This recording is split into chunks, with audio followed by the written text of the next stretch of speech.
अमित बघेल जी को आज honourable high court से राहत मिली है। उन्हें 14 बेल एप्लीकेशंस में 3 महीने के लिए अंतरिम बेल ग्रांट की गई है। ये 3 महीने की जो ड्यूरेशन है वो जिस दिन से वो जेल से बाहर आएंगे उस दिन से लागू होगी। साथ ही साथ ऑनरेबल कोर्ट के द्वारा ये भी निर्देशित किया गया है कि इस 3 महीने की ड्यूरेशन के दौरान वो रायपुर जिले से बाहर रहेंगे, क्योंकि ट्रायल जो है वो रायपुर में कंडक्ट होना है। और एक तरीके से एक इंडिविजुअल की जो आर्टिकल 21 के तहत जो लिबर्टी है उसके बीच और प्रोसिक्यूशन की जो राइट्स होते हैं एक केस को ट्राई करने के लिए, उसे बैलेंस करते हुए ऑनरेबल कोर्ट के द्वारा ये निर्देश दिया गया है ताकि ट्रायल जो है वो स्मूथली कंडक्ट किया जा सके।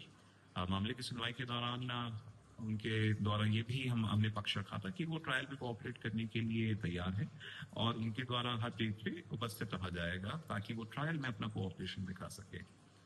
आपको ये भी बता दें कि श्री अमित बघेल जो हैं उनके खिलाफ अभी 4 अन्य और एफआईआर में उन्हें अरेस्ट किया गया था जब वो इस पर्टिकुलर इंसिडेंट में जो धारा 299 बीएनएस में अरेस्टेड थे लास्ट दिसंबर से।